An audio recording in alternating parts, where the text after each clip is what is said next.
Microphone check, microphone check. Check, check, check. Check, check, check. Everybody gather around, gather around. We're going to do a magic trick today. We're going to turn this bag of ground coffee into the most delicious cup you'll ever enjoy. How about that? A ver, vamos a ver. No hay focus. A ver, aquí estamos en Casa de Bling Studios. Shout out to Grind Ops Coffee Co. I just interviewed the owner. We collaborated on this project. I just interviewed the owner. The episode is up. Dang, got their address on there and everything. The episode is up. That episode is up. But let me see what y'all talking about this morning. Did y'all hear about that boy Taco Carlson and the tapes? Y'all want to talk about the tapes? What y'all want to talk about? What's up, Carlos Eduardo Camacho? Thank you for checking in. Big Da, Puro RPT, Gary Hernandez tuning in. I just want to go live real quick. My wife's getting ready. She's got to go do a bunch of stuff with the pop-ups and her apparel and the boutique y todo ese pedo, güey. So I said, you know what? Let me go live real quick. Before I head out of town to Odessa, Texas. Yay! Why did I do a West Side yay? Why did I try to turn into un pedazo de hielo, alias el Ice Cube? Gary, thank you for coming to the show in Raleigh. Man, that was last year, right? I'm headed to Odessa, Texas this weekend. This Saturday, Odessa, Texas. Anybody from West Texas, tap in, tune in, check in. Big Don. Jonathan, yes, I have some new music coming. I'm actually very proud of myself that I'm working on a few tracks. I even wrote a verse yesterday. I got a couple songs in the vault with my boy, that boy T. We got to finish that project by the summer. That's going to be so fire. I'm actually re-inspired from the music world. I had to step away a little bit and just create a little bit of distance because you'll get burned out. Anybody ever experienced burnout? Let me know. What's up, Nelson? Checking in. El compa Nelson. He said, new UFC women's flyweight, Alexa Grasso. Like have her on as a guest. Let's see. What was I talking about before I started looking at these comments? Oh, a couple things. I've been jumping around. I mentioned the tapes, man, that came out. Remember that event that happened? Remember that people were trespassing and they had a riot? Remember the riot that had happened and then people were trespassing? And the news said a whole bunch of bad stuff happened. They compared it to a lot of very bad things. And but we couldn't see all the security footage. Do y'all know what I'm talking about? Are you picking up what I'm putting down? Because it's like big news. And first, let me see if y'all know what I'm talking about, because I'm going to just tell you how it can affect your personal life, how it could relate and affect you personally. But the media and the news was comparing that riot that got out of hand with that big crowd.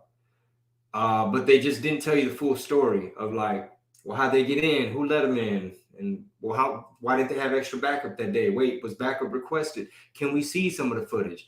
You know, what were they doing when they got inside? Well, the tapes came out, and you could just see how they were let in and paraded through and escorted around and just walked them through, just almost knowing like this footage ain't never going to get out and they're going to create whatever narrative they want to create. And the reason I bring it up real quick before we look at the comments, yeah, I'm seeing, okay, people picking up what I'm putting down. Yes, let's talk about the Chris Rock special. And let's also try to talk about the rodeo, even though I'm going to make this like kind of quick. I don't want to fucking, excuse my language. I don't want to, damn, bro, what you doing? I don't want to waste y'all's time. So anyway, like 14,000 hours of footage finally came out, and that boy Taco Carlson and his team, they kind of went through it and showed you some important pieces of video that were like, why didn't they show this? And why did they hide this?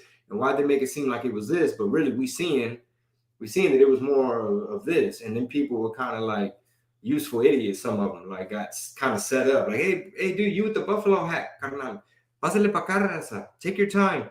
And it's all kind of cameras and documentary people and all kind of people with bad intentions mixed in, and how they were aggravating the crowd. And it was like a ton of people, mostly peaceful. But the way I think it affects every American, and maybe you and maybe some of your friendships and relationships, is when you tried to be public about which side you were on around that time, right? Like 2020 or whatever. Well, the media was doing a hit job on anybody who was voting that way, right? They did a whole hit job. Like, they stepped out of the herd, they went too far. You got to cut them off. These aren't your friends.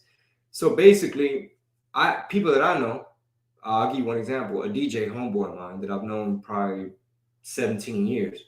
When all that stuff was hitting the fan and they were making it look like a certain type of thing, basically homeboy, it's not his fault, but he just believed, air quotes, the news.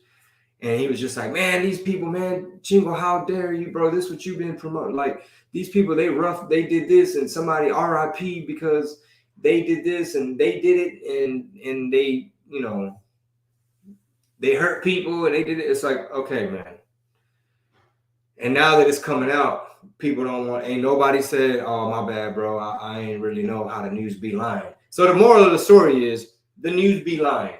And just because you see something in video format, there is a thing called editing. There is a thing called context. And if you're a smart, mature adult, it will serve you to understand that don't let nobody sell you a narrative like they did George Lopez. George Lopez, here was the headline. George Lopez went out of his way to call out and belittle his fellow Latino comedian, and he went out of his way. It's like, did you listen to the whole episode? Because even Ralph went on Andrew Schultz podcast. Even Ralph was like, yeah, I wasn't really tripping once I heard the episode, because they shooting the shoot and being funny, and there was a lot of context missing. So that's key, man. Don't ever forget that video does lie. Opinions get assigned. That's such a big, important message, I feel, that I think we talk a lot on our podcasts and stuff. A ver, saludos desde Venezuela, mi pana. Cabrón, tenemos gente, seguidores. They're talking about the Chris Rock special. Have y'all seen it? We watched it last night. We were thoroughly entertained. We enjoyed it. We got some good laughs. First of all, laughter is healing. And I just want to give a big shout out to my wife, because she said the sweetest thing to me yesterday. It just, me pegó en el mero corazón, carnal. I was like, ay, chiquitita, hurry home, because that's the sweetest thing. I'm not even going to tell y'all, because some stuff you just got to keep, close to the vest. Let me see this. Yo, official Chingo Bling, when are you going to be on with Rob and RPT? We got a lot of episodes in the vault, brother. I just dropped an episode today. So, like I said, I interviewed the owner of Grind Ops Coffee Co. We collaborated for this coffee. We sold a whole bunch of them, and we only got a few left. But anyway, the Chris Rock special. Man, bro, that's how you do it, bro. Wow. It was like, it wasn't perfect, but that's why it was so good. You know what I'm saying? It was like one take. I don't know how much editing they did, but even if he like kind of fumbled a word, or it's like it's part of the art. You know what I'm saying? You don't want no AI comedian. I'm a robot. I'm funny. I don't make mistakes. I have no flaws. Come on, dog. I know y'all still got to rock with Team Human, big dog. But I recommend it. Go check it out. Como se dice? He clapped back. It said Suge Smith, and he had a nice reply for what's his name, Will Smith, and he covered a lot of controversial subjects. He talked about the woke the woke people, the woke culture, and people being overly sensitive, and people having selective outrage. Covered a lot of subjects, but my wife and I, we kicked it last night. We watched it finally because the other night we were trying to watch it, and I was putting the baby to sleep. Next thing you know, estoy roncando, carnal. Okay, I'm 43. Y'all see the salt and pepper. Let's see, Damien. What's up, Damien? My boy Damien Levy. What's up, Big Don? That's the homie from way, way, way back in the day.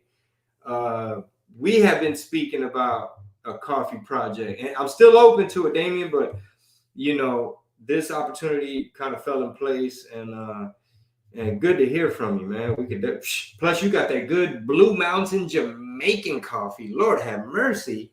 I'm glad I got rid of a lot of my broke fans. I'm gonna say that, because some of the coffee that's out there, especially now with supply chain issues and delays and shipping costs and all these things that are happening from, like, for example, check this out.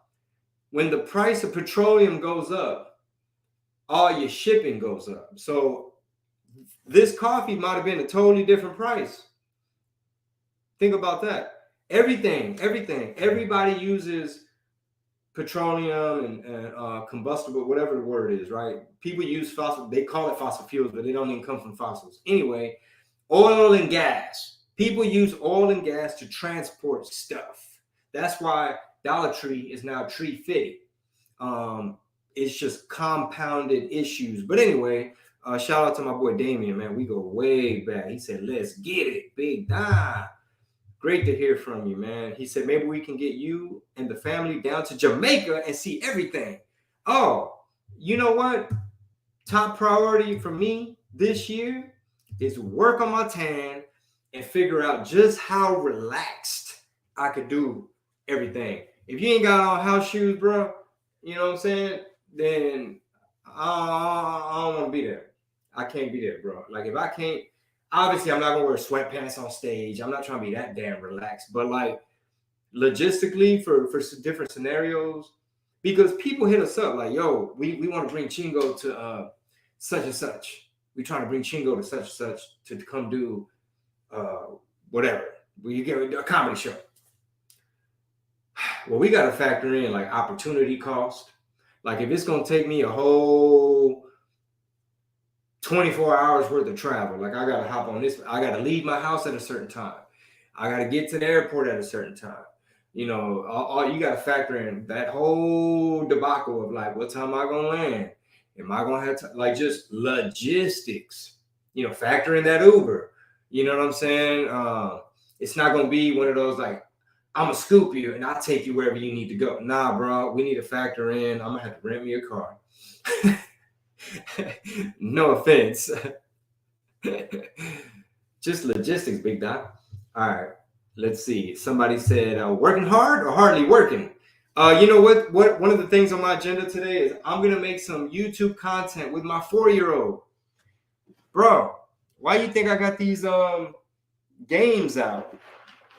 We're gonna film one video. It's daddy-daughter date, right? So it's gonna probably start with like her in her clubhouse, or I'll go knock on the actual front door of the house, and like montage maybe, and it'll just be like, hey, almost like a Valentine's type video, even though Valentine's passed, but it's gonna be, como se dice, cute, de madre carnal. I'm gonna take her to, she don't know, I'm gonna go take her to get chicken tenders from Lane's. Who know about Lane's? Let me know in the comments. And hopefully pretty soon, man, they could be a sponsor, and we can start tagging them and making them some funny content and letting everybody know that Lane's is now open in Houston. So make sure y'all tag them and let them know that, hey, man, y'all got to work with Chingo, man. He from H-Town, bro. Lane's is now in H-Town. It only makes sense. Damien Levy, guess what? As soon as I get my toenail fixed, that's another thing. That's like my whole vision board right there. His comment, flip flops. I'm finna be like Eddie Bravo. You gonna never see me with shoes, bro. As soon as I get my toe fixed, you ain't never finna see me with shoes.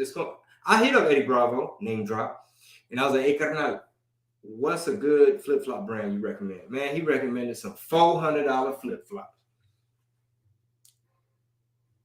Bro, what? In this economy? In this economy.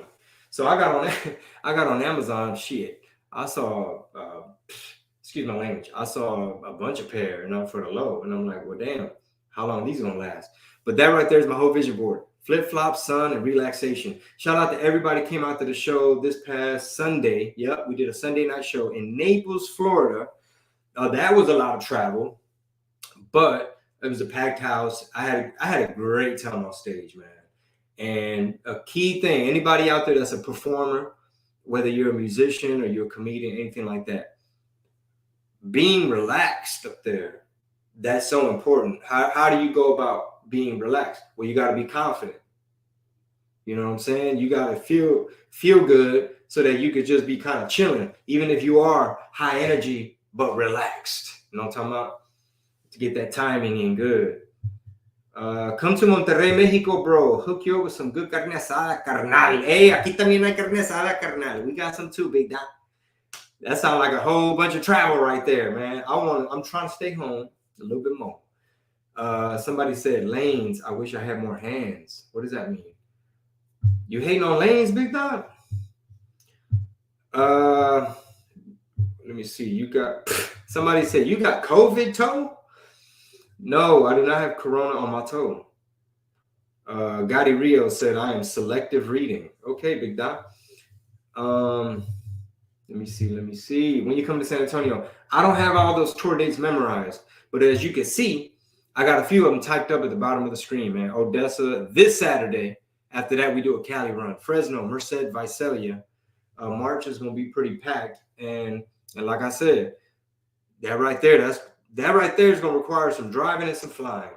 So if you hear I'm coming and you think about coming, please come, because what we do is we start putting together. I'm about to get to that. When we start putting together the tour, because my wife, she's the wifeager, when she's putting together what cities we're going to head to, obviously we got to look at like, all right, so where did we go last year? Where do you want to go? Are there some cities you've been wanting to hit? You know, like, for example, I'm always telling my wife, Milwaukee. Man, hit up the club from Milwaukee. Make sure they do not follow me on Twitter because they're going to get triggered. I'll be praying these comedy clubs don't discover my Twitter page because sometimes they can't take a joke.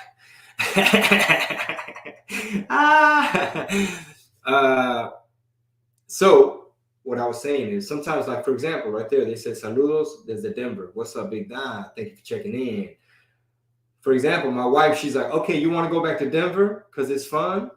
And they be giving you a weekend and you get to do 5-6 shows and you're there for the whole weekend. You get to like decompress from the travel part and actually settle in a bit and, you know, have a routine away from home where you get to be like, I'm gonna set my alarm, I'm gonna work out, I'm gonna get some coffee, I'm gonna get my breakfast, I'm gonna pull out my notes, I'm gonna make some phone calls, go for a walk, maybe find a jiu-jitsu gym. Like, there's a lot of cool things. But we have to reference how many tickets we did the prior year. Because if it's like, hey, bro, you just ain't hot over there right now, you're going to be hotter in some markets than in others. You know, like, for example, Naples, Florida is not going to be like Odessa, Texas. You know what I'm saying? In Naples, I might be a little bit more of a small fry. Although, shout out to like Immokalee, Bonita Springs, all the surrounding areas. Let's see. Oh, thank you for the super chat. Man, major love on the super chat. T. Bettis. He said, my homie Marco got foot fungus. Any helpful tips? Well, hey, man, take your boy Marco. We in the same boat. What's that, a toenail issue? Does he have a toenail issue? He caught that shit. Excuse my language. What you mean foot fungus? Like athlete's foot? If athlete's foot, bro, they got stuff for that now. You can go to CVS right now, Rite Aid, Walgreens, whatever type of pharmaceutical outlet. And Wally Martinez, Walmart got it. Pretty much, if you got a lot of fungus, you can go to Costco, get the big joint. I don't know why your feet like that, bro. Maybe you need to change your socks more often. Don't be, you know what I'm saying, walking around random floors exposed with your feet out. But yeah, you would just spray the stuff, and it's got chemicals in it, and it might seep in through your skin, and it's probably gonna have to go through your liver. But guess what though, bro? At least your feet won't stink and itch, because you don't want to be the hot Cheeto man when you get to taking your shoes off. It should never be a situation where you take your shoes off and people looking for, like, who the hell is Parmesan? What y'all got around here, man? Because cheeses be having all kind of smells. All right. So they were just mentioning in the comment. Oh yeah, Russell Brand. Do y'all watch Russell Brand videos on YouTube? Do y'all? Let me know. And I'm gonna end with this because I know y'all got stuff to do. Shout out for this comment right here. The comment from Lou says Russell B just put out a video talking about the mainstream news. Hope y'all look into it on the RPT. Thank you for tuning in to Red Pill Tamales and the RPT. Yeah, Russell Brand, bro. I remember him from the MTV days, like a long. He's been around. Damn, bro. Is it like early 90s? He was on MTV, always been funny, energetic, British. He's done a bunch of movies, stand-up type of specials, one-man shows. He's like a major voice. And lately, if y'all don't know, he's shifted into, like, some would say political commentary. But basically, he has a production team, and they put together really good quality, well-researched, whole bunch of facts. And a lot of times, countering the mainstream narrative, which is powerful because it divides our country. It puts people against each other. People want to censor each other. People want to deplatform, fact check. People be doing economic warfare. Never before have I ever seen that, where people want to hurt your pockets and do economic warfare. And I'm not talking about just boycotts or whatever, but like, you literally couldn't ask questions about stuff that was being forced on us. Like, you couldn't say, I mean, let me know y'all's experience. I don't know. Maybe I'm tripping. But people would look at you sideways if you had an opinion about, y'all already know the hot topics: masks, el coronado, la medicina, cuando cerraron todo, carnal, when they was closing all the parks and not letting you, all the stuff we were seeing from Canada and other countries, like, you got to check in, you got to get this app, you can't travel, you got to show this paper, you can't eat here, you can't have a business, you got to close your restaurant. Anyway, Russell Brand, he, I thought we had another super chat. He, I guess he went on Bill Maher's show, which is on HBO, and they had another guest on there from MSNBC, and he just clowned him. He's like, bro, how are you talking all this mess about this one channel when your channel be full of it too? Y'all be messing up everything. Y'all don't ever go back and do a correction. Like, y'all just be saying a lot of stuff. And one example, he was like, give me one example. Give me one example. That's what the dude from MSNBC. And he was like, okay, when y'all tried to clown Joe Rogan and the medicine and the treatment he was taking that was prescribed to him from a doctor, y'all was trying to make it seem like he went to a vet and he got it some dangerous medicine that's so experimental and it's horse goo and horse paste, and all the late night TV talk shows wanted to pick on and pile on Joe Rogan and try to make him seem like a crazy, dumb racist. And half the country was like, the news said, what? This person, boy, you know what? Man, block yourself, bro. Get off here with your little negativity. Shout out to all the positive people on here. Austin, Texas in the house. West Laco, Texas en la casa. Let me see. What does it say right here? Hey, at least you are what you are. Okay, wow, these comments are coming in, I guess, lagging. This is maybe my sign to get off. They're talking about hot Cheeto toes. Matt Dog is asking about Rob on the Discord. Hey man, bro, we all got a lot of stuff going on, and sometimes you have to take a little step back. it gets a little, ¿cómo se dice? Triggering, carnal, porque it's like it's almost like a bunch of brothers. It's like a frat house in there. And sometimes, like y'all be, I'll dare say, picking on. How am I supposed to promote this Discord and this RPT community when y'all just be going in on people just over and over and over again? I got pretty thick skin. I've been a public figure for a long time, and I already knew getting in the game. I was like, I better prepare myself. There's gonna be people that don't know me that's just gonna say stuff, and people think they're mind readers, and people are gonna assume, and they're gonna start rumors, and they're gonna make up stories. Okay, my boy, I think I gotta take this phone call. Hey, compa. Hey, let me log off of this live. Hold on a second. Yeah, no, you're good. Yeah, this cell phone here got the screen all cracked. All right, y'all. I'm gonna holler at y'all later. I'm headed to Odessa, Texas this Saturday. All the tour dates on my website. Y'all be good, man, and subscribe to all the pages and give us feedback. What do you want to see? And thank you for sharing all the content. We'll see you in the city near you. And holler at you, man. All right, y'all. Peace.